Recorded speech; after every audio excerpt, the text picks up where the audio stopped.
Hi friends, പുതിയൊരു വീഡിയോയിലേക്ക് എല്ലാവർക്കും സ്വാഗതം. ചാനൽ ആദ്യമായിട്ട് കാണുന്നവരാണെങ്കിൽ സബ്സ്ക്രൈബ് ചെയ്ത് ലൈക്ക് ചെയ്ത് സപ്പോർട്ട് ചെയ്തേ. ദമയന്തി സിന്ധുവിന് സ്വർണ്ണാഭരണങ്ങൾ മുഴുവനും എടുത്തു. അതിനുശേഷം ലാസ്റ്റ് ഘട്ടം ഭൈരവിക്ക് ഒരു ചെയിൻ എടുത്തു. ഭൈരവിയുടെ അളവിനാണ് സ്വർണ്ണങ്ങളൊക്കെ എടുത്തത്. അതിനുശേഷം ഭൈരവിക്കും ഒരു ചെയിൻ എടുക്കുകയാണ്.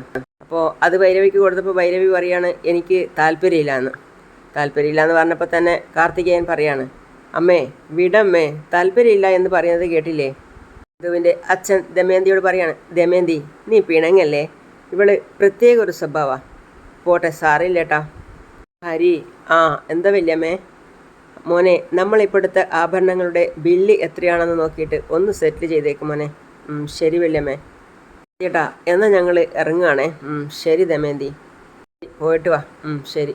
അവർ പോയി കഴിഞ്ഞപ്പോൾ സിന്ധുവിൻ്റെ അച്ഛൻ അമ്മയോട് പറയാണ്, ശാരദേ, ദമയന്തിക്ക് എത്ര വലിയ മനസ്സാണെന്ന് കണ്ടില്ലേ? ശരിയായേട്ടാ, ആർക്കും കിട്ടാത്ത ഭാഗ്യ നമ്മുടെ സിന്ധുവിന് കിട്ടിയിരിക്കുന്നത്. അവൾ മനസ്സിലാക്കിയാൽ മതിയായിരുന്നു. വഴിയെ മനസ്സിലാക്കിക്കോളും. വാ, നമുക്ക് വളമാകണ്ടേ. ആറും മുന്നിൽ പോകുന്ന സമയത്ത് കാർത്തികേയൻ തിരിഞ്ഞ് നോക്കുകയാണ്. ഭൈരവി അപ്പോൾ കാർത്തികേയനെ തന്നെ നോക്കി നിൽക്കുകയാണ്. കാർത്തികേയൻ ദേഷ്യത്തോടെയും പകയോടെയും അവളെ നോക്കുക. കാർത്തികേയൻ എന്നിട്ട് പറയുകയും ചെയ്തു, ഇവളാര്? ഭൂലോക രംഭയോ? അവളും അവനെ തന്നെ നോക്കുകയാണ്. പിന്നെ ആ റെസ്റ്റോറൻറ്റിൽ കയറിയിട്ട് ഇവരൊക്കെ ഭക്ഷണം കഴിക്കുകയാണ്. സിന്ധുവിൻ്റെ അച്ഛനും അമ്മയും ഭൈരവിയും. സത്യേട്ടൻ എന്താ ആലോചിച്ചിരിക്കുന്നത്? സിന്ധുവിൻ്റെ കല്യാണമൊക്കെ കഴിഞ്ഞ് സിന്ധു ഭർത്താവിൻ്റെ വീട്ടിലേക്ക് പോയി കഴിഞ്ഞാൽ നമ്മളെ വീട്ടിൽ പിന്നെ ആളനക്കം ഉണ്ടാവില്ല. ജോലി കിട്ടിയാൽ ഭൈരവിയും ബാംഗ്ലൂരിലേക്ക് പോകും. പിന്നെ നമ്മളെ വീട്ടിൽ നീയും ഞാനും മാത്രം. തോർക്കുമ്പോൾ തന്നെ മനസ്സിന് വല്ലാത്തൊരു പിടച്ചലാണ്. ഒന്നും ഇപ്പം ചിന്തിക്കണ്ട. സിന്ധുവിനെ നമ്മൾ ദൂരേക്കൊന്നും അല്ലല്ലേ അയക്കുന്നത്, തൊട്ടടുത്ത് തന്നെയല്ലേ. കാണണമെന്ന് തോന്നുമ്പോൾ അങ്ങോട്ട് പോയി കാണാമല്ലോ. സിന്ധുവിന് നമ്മുടെ അടുത്തേക്ക് ഓടി വരാം. വെറുതെ ഓരോന്ന് കാട് കയറി ചിന്തിക്കണ്ട. അതും ശരിയാ ശാരദേ. കഴിക്ക് സത്യേട്ടാ. ഇന്ന് ആ സ്വർണ്ണക്കടയിൽ വെച്ച് ദമയന്തിയും കാർത്തികേയനും എത്ര നല്ല രീതിയിലാണ് പെരുമാറിയത്. പെണ്ണിൻ്റെ വീട്ടുകാരാ ചെറുക്കൻ്റെ വീട്ടുകാർക്ക് സ്വർണവും പണവും ഒക്കെ കൊടുക്കേണ്ടത്. പക്ഷേ ഇവരോ നമ്മുടെ സിന്ധുവിനുള്ള സ്വർണം വാങ്ങിക്കാനാണ് ഇന്ന് അവർ സ്വർണ്ണക്കടയിലേക്ക് പോയത്. പൂർവ്വജന്മ സൗഹൃദം കൊണ്ടാ സിന്ധുവിന് ഇങ്ങനെ ഒരു ജീവിതം കിട്ടിയത്. ശരിയാ സത്യേട്ടാ.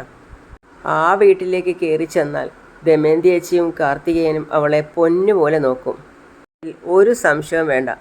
അപ്പോൾ ഭൈരവി പറയാണ്, അങ്ങനെയല്ലേ നോക്കൂ. നാട്ടിൽ ഒരു പൂച്ച പോലും അവന് പെണ്ണു കൊടുത്തില്ലല്ലോ. സിന്ധുവല്ലേ അവർക്ക് കിട്ടിയ ഇര. അപ്പോൾ പിന്നെ ഇതൊക്കെ ചെയ്തല്ലേ പറ്റൂ. കാർത്തികേയന് എത്ര കേസുണ്ടെന്നറിയോ? തല്ലും വെട്ടും കുത്തും ഒക്കെയാണ് അയാളുടെ ജോലി. ആൾക്കാർക്ക് അവനെ കണ്ട പേടിയാ. മോൻ്റെ ആ സ്വഭാവം കവർ ചെയ്യാൻ ദമയന്തി അമ്മായി ഇങ്ങനെയൊക്കെ ചെയ്യുന്നത്. നല്ല മനുഷ്യർ ഒരിക്കലും അത് വിളംബരം ചെയ്ത് നടക്കാറില്ല. മോൻ്റെ ആ സ്വഭാവം കവർ ചെയ്യാൻ ദമയന്തി അമ്മായി ഇങ്ങനെയൊക്കെ ചെയ്യുന്നത്. നല്ല മനുഷ്യർ ഒരിക്കലും അത് വിളംബരം ചെയ്ത് നടക്കാറില്ല. മനസ്സിൽ തിന്മയുള്ളവരാ നല്ല കാര്യം ചെയ്താലും അത് നാലാൾ അറിയാൻ വേണ്ടി ഇങ്ങനെ വിളിച്ചു പറഞ്ഞ് നടക്കുന്നത്. അപ്പോൾ സിന്ധുവിൻ്റെ അമ്മ പറയാണ്, നീ മിണ്ടരുത്. അവരെപ്പറ്റി നിനക്കെന്തറിയാം? ഇങ്ങനെ ഇന്ന് ഈ നിലയിൽ ഞങ്ങൾ എത്തിയിട്ടുണ്ടെങ്കിൽ അത് അവളുടെ അച്ഛൻ്റെ ഒരു ഔദാര്യം കൊണ്ടാണ്. ഏട്ടൻ അന്ന് നമ്മളെ സഹായിച്ചില്ലായിരുന്നെങ്കിൽ ഇന്ന് നീ ഇത്രയും സൗഭാഗ്യത്തോടെ ഇരിക്കില്ലായിരുന്നു. വീട് ശാരദയെ, കൊച്ചുകുട്ടിയല്ലേ, പക്വതയില്ലാതെ എന്തെങ്കിലുമൊക്കെ പറഞ്ഞെന്ന് വെച്ച് അവളോട് എന്തിനാ നീ തർക്കിക്കാൻ നിൽക്കുന്നേ? ഞാൻ പറയുന്നത് ഇപ്പം നിങ്ങൾക്ക് മനസ്സിലാവില്ല. നാളെ ഭൈരവി കരഞ്ഞുകൊണ്ട് വരുമ്പോൾ നിങ്ങൾക്ക് മനസ്സിലാവും. അതോർത്ത് നീ വിഷമിക്കേണ്ട ഭൈരവി. നിൻ്റെ ചേച്ചിയുടെ കണ്ണിൽ ചെറിയൊരു കരട് വീണാൽ പോലും കാർത്തികേയനും ദമയന്തിയും നോക്കിക്കോളും. നോക്കിയാൽ മതി. കാർത്തികേയനെ പോലെ ഒരു മുരടനെ കല്യാണം കഴിച്ച് സിന്ധു എങ്ങനെ സന്തോഷിക്കാനാ? ഏത് നേരത്ത് ആരുടെ കഴുത്ത് വെട്ടിയിട്ട് വരുമോ കൈ വെട്ടിയിട്ട് വരുമോ എന്ന് ആർക്കറിയാം? അതും പേടിച്ച് വേണ്ടേ അവൾ ജീവിക്കാൻ? വീട്ടിൽ കഴിയുന്നതിനേക്കാളും കൂടുതൽ ദിവസം അവൻ ജയിലായിരിക്കും. ഞാൻ കാറിൽ പോയി ഇരുന്നോളാം, നിങ്ങൾ കഴിച്ചിട്ട് വാ. കേട്ട് അമ്മ പറയാണ്, എന്ത് സ്വഭാവമാണ് ഇത്? ഇവളെ നമ്മൾ എന്താ ചെയ്യുക? സത്യേട്ടൻ എന്താ ഒന്നും പറയാത്ത? ഞാൻ എന്ത് പറയാനാ? സിന്ധുവിനോടുള്ള അവളുടെ സ്നേഹ അവളെ കൊണ്ട് ഇങ്ങനെയൊക്കെ പറയിപ്പിക്കുന്നത്. നാളെ അവൾ നല്ലോണം ജീവിക്കുമ്പോൾ ഈ ദേഷ്യമൊക്കെ മാറിക്കോളും. അത് കഴിഞ്ഞ് കാർത്തികേയൻ്റെ അമ്മ സ്വർണ്ണമൊക്കെ വീട്ടിൽ കൊണ്ടുവന്നിട്ട് ഐശ്വര്യയെ വിളിക്കുകയാണ്. ഐശ്വര്യ, അവരുടെ ഒരു കാര്യം, എല്ലാ ജോലിയും എന്നെ കൊണ്ട് ചെയ്യിപ്പിക്കാൻ. ഇങ്ങോട്ട് വന്നേ മോളെ. ഐഷു വാ. എന്താ വല്യമ്മേ? ഐഷു, നിന്റെ അമ്മയെ ഒന്ന് വിളിച്ചേ. അമ്മേ, ഇപ്പോൾ വിളിക്കാം.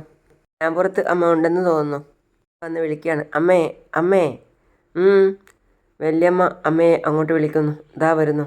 അതൊക്കെ കൃത്യമാണെന്ന് നോക്കിക്കൊള്ളണേ.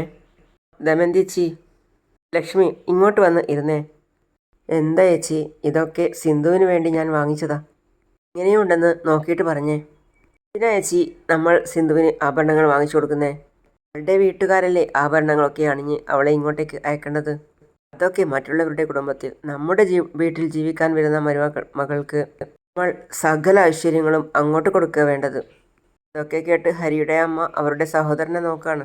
ഇങ്ങോട്ട് നോക്ക്, ഇത് സിന്ധുവിന് നന്നായിട്ട് ഇണങ്ങില്ലേ? എൻ്റെ അഭിപ്രായം എന്താ? അടിപൊളി ചേച്ചി. ഇത് നോക്കിയേ, ജെമിക്കയും ഇതും ഒക്കെ റിസപ്ഷൻ എടുപ്പിക്കാം എന്ന് വിചാരിച്ചു. അല്ലോ ചേച്ചി. ലക്ഷ്മി മോതിരവും കമ്മലും പാസരവും എല്ലാം വാങ്ങിച്ചിട്ടുണ്ട്. ഈ സിന്ധു ശരിക്കും ഭാഗ്യവതിയാ. അവിടെ അച്ഛനെയും അമ്മയും കൂടി അവൾക്ക് ഇത്രയും വാങ്ങിച്ചിട്ടുണ്ടാവില്ല. ചേച്ചി അവളെ സ്വർണത്തിൽ മുക്കിയെടുക്കാൻ പോവുകയാണെന്ന് തോന്നുന്നു. ഇത് മാത്രമല്ല, അവൾ ഈ വീട്ടിലോട്ട് വന്നതിന് ശേഷം അവൾ ചോദിക്കുന്നത് എന്തും ഞാൻ വാങ്ങിക്കൊടുക്കും. ഒരിക്കലും അവൾക്ക് ഒരു കുറവും ഉണ്ടാവരുത്. നമ്മുടെ കുടുംബത്തിൽ ഒരു രാജ്ഞിയെ പോലെ അവൾ ജീവിക്കും. അതൊക്കെ കേട്ടതിന് ശേഷം കാർത്തികേയൻ പറയാണ്, അമ്മേ, മനസ്സിലാവാത്തത് കൊണ്ട് ചോദിക്കുക. സാധാരണ കുടുംബങ്ങളിലൊക്കെ അമ്മയും മരുമകളും കീരിയും പാമ്പും ആയിട്ടാണ് ജീവിക്കാം എന്നാ പറയാറ്. നമ്മളിവിടെ അങ്ങനെയൊന്നും ഉണ്ടാവില്ലെന്നാണോ അമ്മ പറയുന്നേ? ഒരിക്കലും ഉണ്ടാവില്ല. സിന്ധു അവളുടെ വീട്ടിൽ ജീവിച്ചതുപോലെ എല്ലാ വിധത്തിലുള്ള സ്വാതന്ത്ര്യവും അവൾക്കിവിടെ ഉണ്ടാവും. ഞാൻ ഒന്നിലും ഇടപെടില്ല. ജനിച്ച വീടിനേക്കാളും ഈ വീട് അവൾ കൂടുതൽ ഇഷ്ടപ്പെടണം. നടന്നു തന്നെ. അപ്പോഴാണ് ഹരിയുടെ ഫോൺ റിങ് ചെയ്തത്. ഈ നോക്കുന്ന സമയത്ത് സിന്ധു ആണ് ഫോൺ ചെയ്യുന്നത്. സിന്ധു ആണല്ലോ വിളിക്കുന്നത്. എന്തായിരിക്കും സംഭവം? കാർത്തികേയൻ ചോദിക്കുകയാണ്, ആരാ ഹരി ഫോണിൽ? ഹോസ്പിറ്റലിൽ നിന്നാ കെയാ? ശരി ശരി ശരി. ഈ ആഭരണങ്ങളൊക്കെ അളമാരിയിൽ എടുത്തു വെച്ചേക്ക്. ശരി ചേച്ചി. ശരി. ഗായത്രി, നിങ്ങളും കൂടെ ചെല്ല്. അല്ലമ്മേ, നമ്മൾ സത്യൻ ചേട്ടൻ്റെ മക്കളിൽ ഒരാൾ ശാന്ത സ്വഭാവവും മറ്റേത് ആണെങ്കിൽ ഭദ്രകാളിയുമാണമ്മേ. സിന്ധുവിൻ്റെ അനിയത്തി ആ ഭൈരവിയില്ലമ്മേ, അവളൊരു രാക്ഷസിയാണ്. സത്യമായിട്ടും പറയണമ്മേ, അവളെ കെട്ടാൻ പോകുന്ന ചെറുക്കൻ്റെ അതോ ഗതിയായിരിക്കും. ദിവസവും അവളുടെ കൂടെ വഴക്കിടാൻ അവന് സമയമുണ്ടാവും. അങ്ങനെയൊന്നും ആവില്ല കേയ. ഭൈരവി വെട്ടൊന്ന് മുറിയണ്ട് എന്ന രീതിയിൽ എല്ലാം വിളിച്ചു പറയും. കൊച്ചുകുട്ടിയല്ലേ, കുറച്ച് കഴിയുമ്പോൾ എല്ലാം പഠിച്ചോളും. അവരോട് എങ്ങനെ പെരുമാറണം എന്നൊക്കെ നഗരത്തിൽ പഠിച്ചിട്ട് വന്ന കുട്ടിയല്ലേ. ഇവിടുത്തെ ശീലങ്ങളൊന്നും വലിയ പിടിയുണ്ടാവില്ല. അതൊന്നും അല്ലമ്മേ, നാഴയുടെ വായിൽ 10,000 കൊല്ലം കോയിലിട്ടാലും അത് നേരെയാവില്ല. അങ്ങനെ അമ്മ കേട്ടിട്ടില്ലേ? അങ്ങനെയൊന്നുമില്ല. അതും അവളും അങ്ങനെ തന്നെ ആയിരിക്കും. ഒരിക്കലും നേരെയാവില്ല. അപ്പോഴേക്കും ഹരിയുടെ ഫോണിൽ വീണ്ടും കോൾ വരികയാണ്. ആരാ ഹരി ഫോണിൽ? ഹോസ്പിറ്റലിൽ നിന്ന് വിളിക്കുന്നതാ. ഞാനൊന്ന് പോയി അറ്റൻഡ് ചെയ്തിട്ട് വരാം. ഇപ്പോൾ വരാം. വല്യമ്മ സിന്ധുവിന് വേണ്ടി ഇവിടെ വീട് ഇളക്കി മറിച്ചുകൊണ്ടിരിക്കുക. പക്ഷേ സിന്ധു കേനെ കെട്ടില്ല എന്ന് പറഞ്ഞ് എന്തെങ്കിലും പ്രശ്നം ഉണ്ടാക്കി കഴിഞ്ഞാൽ ഒരിക്കലും അത് വല്യമ്മയെ കൊണ്ട് താങ്ങാനായി എന്ന് വരില്ല. ചേട്ടാ, ഞാനിപ്പോൾ എന്താ ചെയ്യണ്ടേ? പിന്നെ സിന്ധുവിൻ്റെ അച്ഛൻ പാടത്തുകൂടി ഇങ്ങനെ നടക്കുകയാണ്. അവിടെയുള്ള പണിക്കാരോട് പറയാണ്, എടോ പരമേശ്വര, 2 ദിവസം കൂടി കഴിഞ്ഞാൽ കൊയ്ത്തിനുള്ള ആളിങ്ങെത്തും. നീ വണ്ടിക്കാരോടൊക്കെ ഒന്ന് പറഞ്ഞു വെച്ചേക്ക്. ശരി ചേട്ടാ. ആടോ നീ വല്ലാണ്ടിരിക്കുന്നേ? ഭാര്യയ്ക്ക് നല്ല സുഖമില്ല ചേട്ടാ. ആശുപത്രിക്ക് കൊണ്ടുപോകണമായിരുന്നു. ഇനി എൻ്റെ കയ്യിൽ പൈസയൊന്നുമില്ല. ഇതിനാണോടാ നീ ഇങ്ങനെ വിഷമിക്കുന്നേ? അവർ അവരുടെ ഉക്കത്തുനിന്ന് പൈസ എടുത്തു കൊടുക്കുകയാണ്. ഇതിൽ 5000 രൂപയുണ്ട്. ആദ്യം ഭാര്യയെ വിളിച്ചു കൊണ്ടുപോയി ആശുപത്രിയിൽ കാണിക്കാൻ നോക്ക്. ശരി. ഈ കയ്യിൽ കാശ് കിട്ടിയതും കള്ളുടിക്കാനൊന്നും പോയേക്കല്ലേ? ഇല്ല ചേട്ടാ, അങ്ങനെയൊന്നും ഉണ്ടാവില്ല. എന്നാൽ ശരി, പെട്ടെന്ന് പണി തീർത്തിട്ട് പോകാൻ നോക്ക്.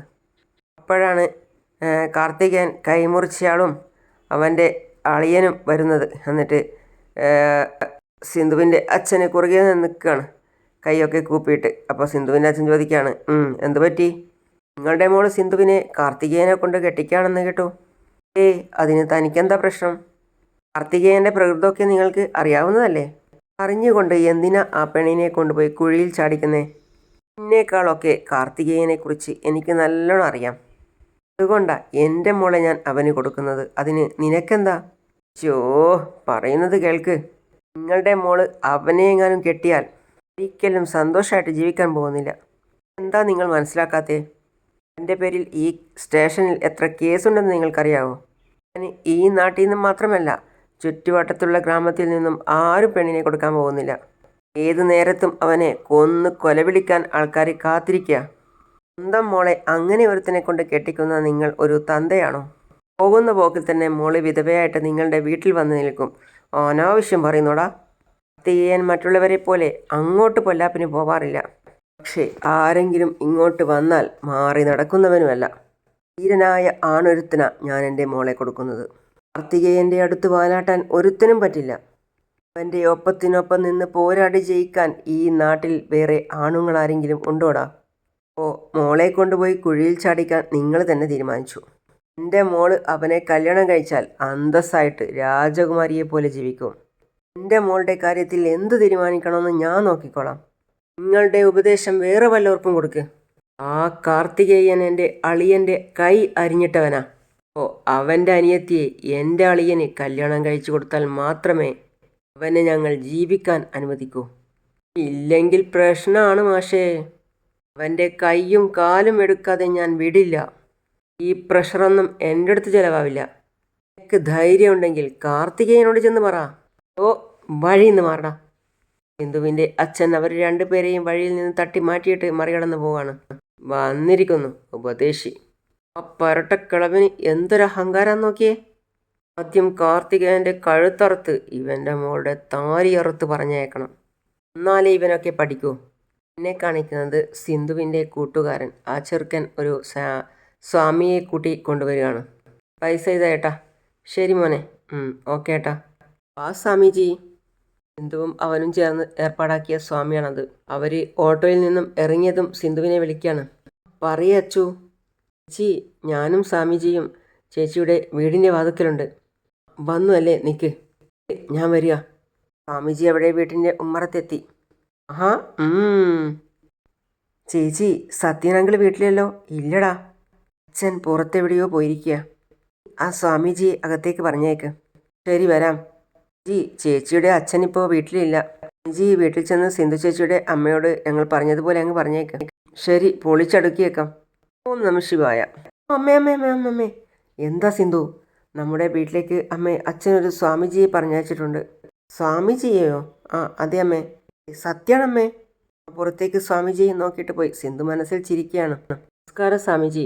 ഓ നമസ്കാരം. ഓ നമഃ ശിവായ. അടിയൻ ഹിമാലയത്തിൽ നിന്ന് രാമേശ്വരത്തേക്ക് ചെറിയ യാത്ര പോവുകയായിരുന്നു.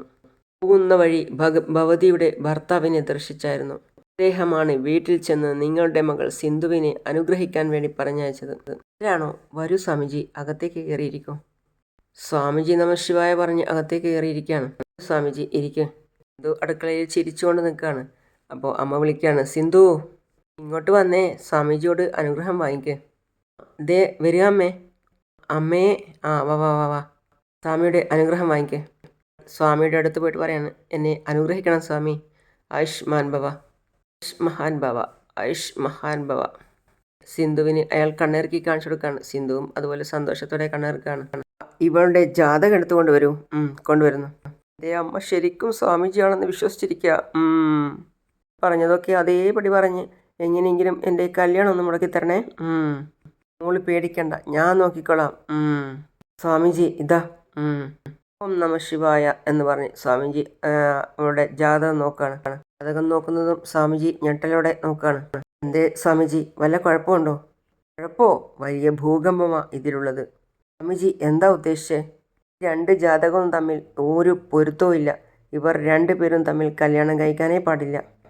രണ്ടുപേരെയും കല്യാണം കഴിപ്പിച്ചാൽ ഇവരുടെ ജീവിതം മാത്രമല്ല, നിങ്ങളുടെ കുടുംബം മുഴുവൻ തകർന്ന് തരിപ്പണമാകും. ഉറപ്പാ? അത് കേട്ട് സിന്ധു ചിരിക്കുകയാണ് കയ്യുമ്പത്തിയിട്ട്. ആരാണോ സ്വാമിജി? 10 പൊരുത്തവും ഉണ്ടെന്നാണല്ലോ ഞങ്ങളുടെ ജ്യോത്സ്യർ പറഞ്ഞത്. അയാൾ കള്ളം പറഞ്ഞതാ. നിങ്ങളെപ്പോലെയുള്ള ചിലവർക്ക് മാത്രമേ ഇത് മനസ്സിലാവൂ, മറ്റുള്ളവർക്കെല്ലാം മനസ്സിലാവില്ല. അയ്യോ, ഇപ്പൊ പെട്ടെന്ന് ഇങ്ങനെയൊക്കെ പറഞ്ഞാൽ എന്താ ചെയ്യുക? സിന്ധുവിൻ്റെയും കാർത്തികേയൻ്റെയും കല്യാണം ജീവിതം നന്നാവില്ലെന്നാണോ? ഭൈരവിയും അവിടെ വന്ന് നിന്നിട്ടുണ്ടായിരുന്നു. ഭൈരവി മനസ്സിൽ ചിന്തിക്കാണ്, സ്വാമിജി പറയുന്നത് സത്യ. കല്യാണം നടക്കാനേ പാടില്ല. സ്വാമിജി വീണ്ടും പറയാം, കല്യാണം നടത്തരുത് എന്ന് നിങ്ങളുടെ ഭർത്താവിനോട് പറഞ്ഞേക്ക്. ഭൈരവി അടുത്തോട്ട് വന്നിട്ട് അമ്മയോട് പറയാണ്, ഞാൻ അപ്പോഴേ പറഞ്ഞതല്ലേ സിന്ധുവിനെ കൊണ്ട് കാർത്തികേയനെ കല്യാണം കഴിപ്പിക്കണ്ടെന്ന്. ദാ സ്വാമിജിയും അത് പറഞ്ഞില്ലേ? ഈ കുട്ടി പറഞ്ഞത് ശരിയാണല്ലോ. മാൻഭവ, നിങ്ങളുടെ മകൾ സിന്ധുവിനും കാർത്തികേയനും തമ്മിൽ ഈ ജന്മത്തിൽ മാത്രമല്ല ഒരു ജന്മത്തിലും കല്യാണം നടക്കാൻ പാടില്ല. എന്താ ഭൂതഗണവും ദൈവഗണവും തമ്മിൽ ചേരില്ല. സിന്ധുവിനെ തേടി ഒരു രാജകുമാരൻ വളരെ പെട്ടെന്ന് തന്നെ വരും. ഇതുവരെ കാത്തിരിക്കുക. അപ്പോഴാണ് സിന്ധുവിൻ്റെ അച്ഛൻ ശാരദയെ എന്ന് വിളിച്ച് അങ്ങോട്ടേക്ക് വരുന്നത്. അച്ഛൻ ആ സ്വാമിജിയെ കണ്ട് ഞെട്ടുകയാണ്. സിന്ധു മനസ്സിൽ പറയാണ്, അയ്യോ അച്ഛൻ എത്തിയോ? അച്ഛനെ കണ്ട് സ്വാമിജി സിന്ധുവിനെ നോക്കുക. ആരാ ശാരദ ഇത്? അപ്പോൾ സത്യേട്ടൻ അറിയില്ലേ? സത്യേട്ടൻ അയച്ച സ്വാമിജിയാണെന്ന് പറഞ്ഞല്ലോ. ഞാൻ അയച്ചതോ? എന്നാ ആരാ പറഞ്ഞേ? ഈ സ്വാമിജി തന്നെയാ പറഞ്ഞത്. ഓ, ഇയാളിപ്പോൾ ചിന്തിച്ചെൻ്റെ എന്നെ എന്താ ചെയ്യാന്നറിയില്ലല്ലോ. ഞാനെപ്പോഴാ തന്നോട് പറഞ്ഞേ? ഓ, പറഞ്ഞിരുന്നു. എൻ്റെ സ്വപ്നത്തിൽ വന്ന് പറഞ്ഞിരുന്നു. സ്വപ്നത്തിൽ വന്ന് പറഞ്ഞിരുന്നോ? മഹാദേവൻ സ്വപ്നത്തിൽ വന്ന് നിങ്ങളുടെ വീട്ടിലേക്ക് പോയി കാണണം എന്ന് ആജ്ഞാപിച്ചു. അല്ലല്ലോ, കുറച്ചു നേരത്തിന് മുമ്പ് എൻ്റെ ഭർത്താവ് പറഞ്ഞയച്ചതാണ് എന്നാണല്ലോ നിങ്ങൾ പറഞ്ഞത്. അപ്പോഴെന്താ നിങ്ങൾ മഹാദേവൻ പറഞ്ഞയച്ചതാണ് എന്ന് പറയുന്നേ? കേട്ട് സിന്ധുവും ഭൈരവിയൊക്കെ നോക്കാണ്. സിന്ധുവിന് അച്ഛന് എന്തോ പന്തികേട് തോന്നി. തന്നെ ഇതിനു മുമ്പ് ഞാൻ എവിടെയോ കണ്ടിട്ടുണ്ടല്ലോ. ഒരിക്കലുമില്ല. ഹിമാലയത്തിൽ നിന്ന് വരുന്ന വഴിയാ. അല്ലല്ലോ. അയ്യോ, അച്ഛൻ കണ്ടുപിടിക്കുന്നതിന് മുമ്പ് ഇന്നൊന്ന് പോയി താടോ കള്ളസ്വാമി. ഇയാൾ നമ്മളെ കണ്ടുപിടിക്കുന്നതിന് മുമ്പ് ഇവിടുന്ന് സ്കൂട്ടാവുന്നതാ നല്ലത്. അടിയൻ യാത്രയാവുകയാണ്. ഓ നമഃ ശിവായ. അപ്പോഴാണ് സിന്ധുവിൻ്റെ അമ്മ പറയുന്നത്, ഒന്നവിടെ നിന്നേ ചേട്ടാ, സിന്ധുവിനും കാർത്തികേയനും തമ്മിൽ ജാതക പൊരുത്തം ഇല്ലെന്ന് അയാൾ പറയുന്നത്. അവർ തമ്മിലുള്ള കല്യാണം നടത്തി കൊടുത്താൽ അവർ തമ്മിലുള്ള ജീവിതം തന്നെ നശിക്കുമെന്ന് ഇയാൾ പറയുന്നത്. എന്താണെന്ന് ഒന്ന് ചോദിച്ചേ. ഓ അത് ശരി, ജാതക പൊരുത്തം ഇല്ലെന്നോ? 10 പൊരുത്തവും ഉണ്ടെന്നല്ലേ നമ്മുടെ ജ്യോത്സ്യര് നാരായണക്കുറുപ്പ് പറഞ്ഞത്? ഞാനെങ്ങനെയാണോ നേരെ തിരിച്ചു പറയുന്നത്? എല്ലാവരും സത്യം പറയുന്നില്ല. സത്യം പറയുന്നവരെ ആരും വിശ്വസിക്കുന്നുമില്ല. കാർത്തികേയന് നിങ്ങളുടെ മകളെ കല്യാണം കഴിച്ചു കൊടുക്കരുത്. നമഃ ശിവായ. അയാൾ വീണ്ടും പോകാനായിട്ട് ഒരുങ്ങുമ്പോൾ കാർത്തികയുടെ അച്ഛൻ പറയാണ്, എടാ നിക്കടാ അവിടെ. അയ്യോ, അച്ഛൻ്റെ കയ്യിൽ പെടാതെ ഒന്ന് ഓടിപ്പോകടാ ഇവിടുന്ന്. എടാ, നീ ആ പാവാട സ്വാമിയല്ലേടാ? താടിയും മീശയും ഒട്ടിച്ചുകൊണ്ട് വന്നാൽ എനിക്ക് നിന്നെ മനസ്സിലാവില്ലെന്ന് കരുതിയോ? വെറുതെ ഇവനാ അമ്പലത്തിൻ്റെ വാതുക്കൽ ഭിക്ഷാടനത്തിന് ഇരിക്കുന്നവനാ. അത് ശരി. ഇതുപോലെ കള്ളസ്വാമി കളിച്ച് ഇവൻ പലരുടെ ജീവിതത്തിലും പ്രശ്നങ്ങൾ സൃഷ്ടിച്ചിട്ടുണ്ട്. ഇവനെ ഇനി വെറുതെ വിടാൻ പാടില്ല. പോലീസിൽ പിടിച്ചു കൊടുക്കണം. ഭൈരവി, നീ ഉടനെ പോലീസിനെ വിളിക്ക്. ഇവനെ പിടിച്ചു കൊടുത്തിട്ടേ ഉള്ളൂ ബാക്കി കാര്യം. ഭൈരവി ഉടനെ പോലീസിനെ വിളിക്കാൻ പോവാണ്. ഭൈരവി ആകെ ഞെട്ടലോടെ അവിടെ മുഖം മറച്ച് നിൽക്കുകയാണ്. എന്നിട്ട് മനസ്സിൽ ചിന്തിക്കുകയാണ്, ഞാൻ ഒപ്പിച്ച പണിയാണെന്നെങ്ങാനും പറയുമോ ഇയാൾ? സിന്ധു ആകെ പേടിച്ചിരിക്കുകയാണ്. അങ്ങനെയാണ് ഇന്നത്തെ ഭാഗം അവസാനിക്കുന്നത്. അടുത്ത പുതിയ വിശേഷമായിട്ട് വീണ്ടും കാണാം. See you all.